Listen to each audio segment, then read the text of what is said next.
afterwards.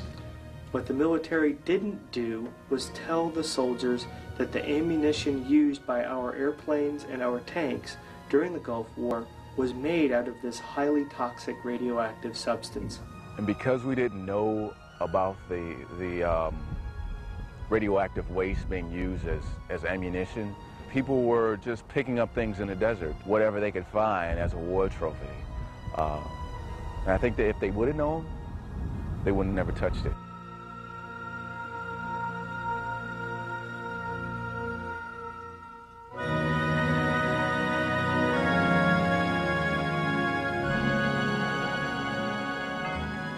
More than 436,000 U.S. troops are confirmed to have entered into those areas of radioactive toxic waste.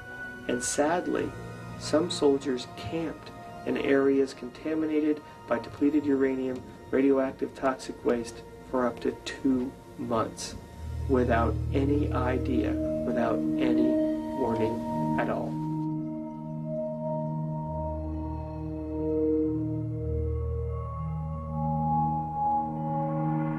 I just want to say something about the Iraqis too, that I've seen a lot of photos and talked to people who've been to Iraq, and I've also seen photos of Bedouins who go out in the desert and they go to the destroyed tanks, and I've seen photos of them literally digging in the sand next to these tanks to look for scrap metal, and they've been doing this for years, and they take the scrap metal that they can find and they go and they sell it so they can buy food.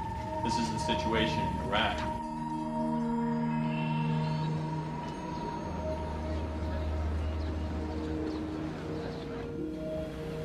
If we compare the mortalities, that is, the patients died because of cancer, in 1988 we have only 34 patients died because of cancer. But in 1998 we recorded 428 patients died because of cancer. Cancer which affects elderly people now. It's seen in younger age groups. I have a patient who have cancer of the ovary who is only 11 years old.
Cancer and death strike the children even before they are born.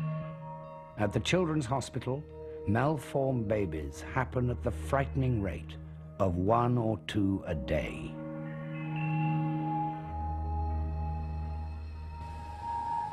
Who's responsible today?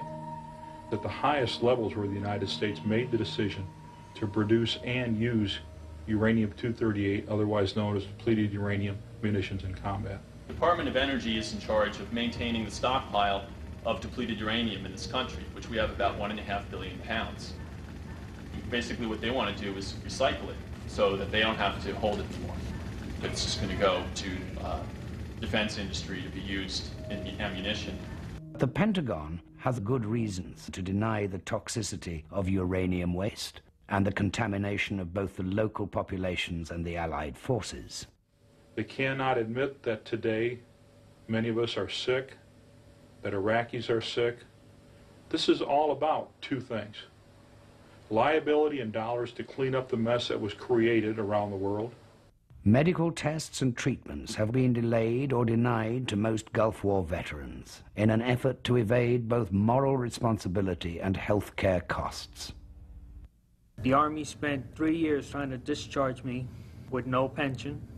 They just kicked me out and didn't want to take responsibility for my medical conditions. As shocking and disturbing as it is, this attitude from the Pentagon is nothing new.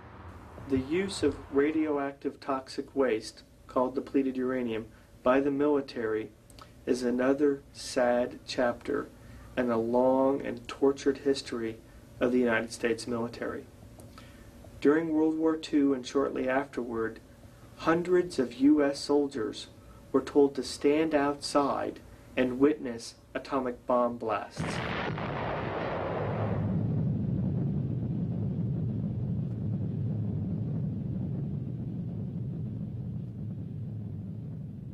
It wasn't until the 1990s that many of these veterans stepped forward and demanded health care and benefits as a result of being human guinea pigs.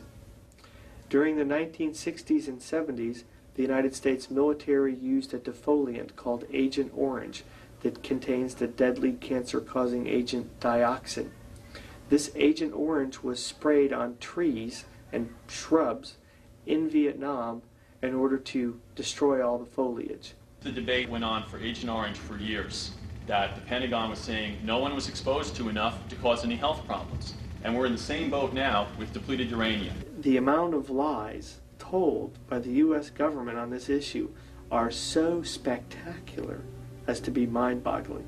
Depleted uranium rounds have not only been spread all over Kuwait and southern Iraq, they have also been sprinkled all across Kosovo and Serbia, and are shot on a daily basis in such places as Vieques, Puerto Rico, and Okinawa, Japan, for training purposes and without any warning to the local populations. Today, 15 countries altogether possess and shoot ammunitions made of radioactive nuclear waste and are ready to sell them to whoever wants to buy them. We don't have to litter the battlefield with something that's hazardous for 4.5 billion years. The world needs to ban the use of uranium munitions, period. Many more laws and international safeguard regulations